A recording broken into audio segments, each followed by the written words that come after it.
I definitely did not think we had any chance at Worlds.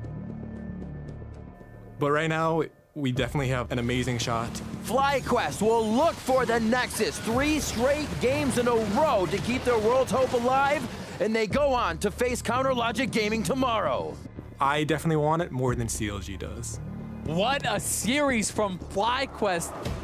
Everything you've worked for in a year kind of comes down to one final test.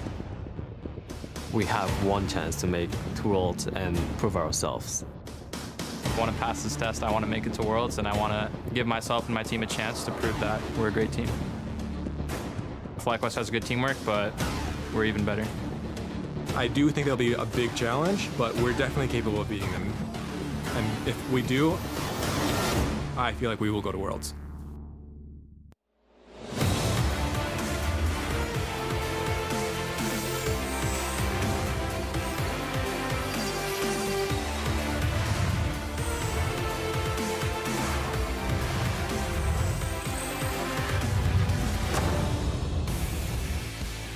Hello and welcome back to the 2017 Regional Qualifiers. Last night, FlyQuest pulled off the upset to take down Team Dignitas and now have their sights set on CounterLogic Gaming. Earlier, we saw Elimination getting into the zone. He and the rest of FlyQuest were in high spirits after their win yesterday. We'll see if they can maintain that momentum versus Afromoo and the rest of CLG, who have made clear the world spot is theirs to lose. Hello, everyone. I'm James Dash Patterson, and rounding out my Challenger 3s team is Mark Zimmerman and Isaac Azale Cummings-Bentley. Gentlemen, we have to come up with a team name, though. What do you think? This is slander. I do not play threes. Don't you dare accuse me of playing threes. What team name? Shoot for I play the stars? Star Guardian. For the stars. Or the Star Guardian trio, maybe? All right, well, today we've got round 2 of the regional qualifier that pits FlyQuest versus CounterLogic Gaming, with the winner of today's match squaring off against the Gauntlet's final boss in Cloud9. Last night, FlyQuest came in as the underdogs, only to easily take down Team Dignitas 3-0.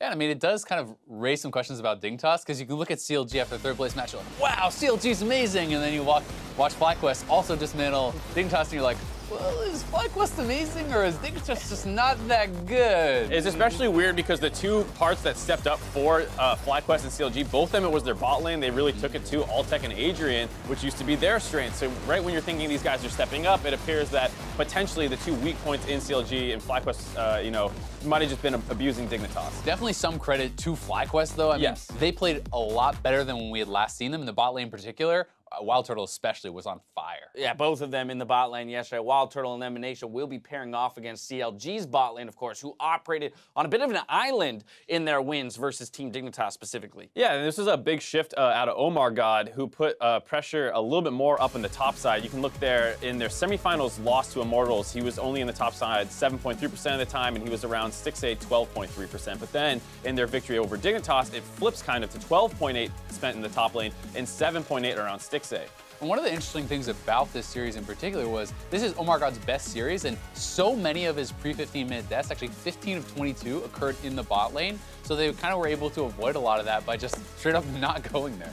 And one of the important things to note here is that WoW, not only is he spending more time around Darshan and less time around Stixxay, if you saw their Afromoo's percentage spent around the jungler actually went up as well, which indicates that he must be leaving the lane, leaving Stixxay alone for a period of time to go roaming with Omar God. So definitely a shift of focus away from the bot lane for CLG. And this is why it's going to be so important in this matchup, is because if you know, you have Wild Turtle and Elimination playing so well that Omar God is being pulled back down to this bot side. I don't think that's the playstyle that they really want to look for CLG. So this could be something that works well for them. As well, that was against Shrimp, who seemed to struggle on the big stage. So we'll see if Omar God can maintain that success here against Moon and FlyQuest. We definitely saw Shrimp and also some of the other Dignitas members fall prey to nerves, I think, on the big stage. They are back in, you know, the LCS studio here. We'll see how well Moon is going to be able to continue his success actually against Omar God, because they both looked pretty good, you have to say, against Shrimp, right? It wasn't just Omar God who looked good. Right, and within this entire conversation, if we track the way that yesterday's series played out, there was also a lot of attention towards the top lane. Balls having to absorb a lot of pressure in the top lane, eating ganks. If CLG decides to play in a similar style, FlyQuest might be up against a very similar similar strategy that they won against yesterday. Right, but the thing is, I don't think you'll be seeing Darshan build this pure split push Gnar. He'll build for team fights. You know, he's not going to take a Jace and then just go solely for smashing lane. He'll do a better job of transitioning those advantages. And I think that's the big difference between Darshan and Someday. Darshan is much more about taking his lead and giving that to the team to enable them to kind of take over. And I think that's a key difference between these two teams. And FlyQuest may have a tougher time because they really did win through team play and through team fighting, and that's something that CLG does excel at. One team has been knocked out, but make sure to root for the ones still duking it out, in the gauntlet. Tweet at LOL Esports with which team you want to see represent North America at Worlds and why. We'll continue to share your support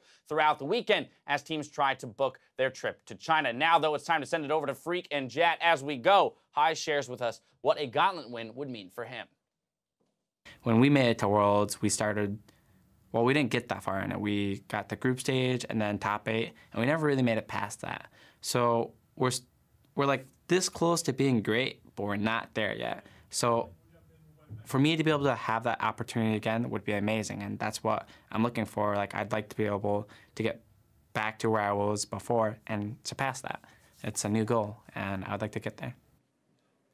Welcome and hello everyone to the Caster Desk. My goal is to cast with Joshua Jat Leisman. My name is David Freak Turley, so I have accomplished what I've set out today. Hai sets much higher expectations than you do, unfortunately. Yes, well, I set them based on what I know I can accomplish. Now, runes are chiseled and set into place for our next series, the regional qualifier, and it's Counter Logic Gaming taking on FlyQuest. As you heard from Hai, FlyQuest hoping to make a long run into Worlds. Let's kick things off by checking out the starting lineups for the players fighting for that spot at Worlds. Starting game 1 on the blue side is FlyQuest. Falls in the top lane, Moon in the jungle, Hai in mid. Wild Turtle, player of the series yesterday in the bot lane alongside Elimination Support with their coach, ThinkCard. Yeah, looked like Wild Turtle was smurfing in those games, Yeah. was a few of the tweets I was seeing. And on the red side, selecting it as the higher seed for game 1 is Counter Logic Gaming. We got Darshan in the top lane, Omar God in the jungle, Huhi has been stepping up in the mid lane, Stixay and Afromo in the bot lane with Coach Zix. It's going to be a fun one to come in here. The question, I think, really comes in, and the analyst has talked about a little bit, is FlyQuest really good now? Like, is it now the fall split and they're super sick and Wild Turtle and the rest of the squad are looking great? Or did Dignitas really fall off a cliff the last 2 weeks and everyone looks good against them? Yeah, and the thing is, we're going to find out in the next 2 days. That's how fast this tournament takes place. The winner of this goes on to play C9 tomorrow, and then you get your 3rd seed at Worlds. Yep. And for FlyQuest, it is really, really difficult to tell because the last games they played was 1 month and 3 days ago before their games yesterday. They had an incredibly long amount of time off because they obviously didn't play in the promotion tournament and they weren't a part of playoffs. So they had this entire month to retool anything they wanted essentially in the dark. And it looks like they've been very committed to their style, at least based on what we saw yesterday. We see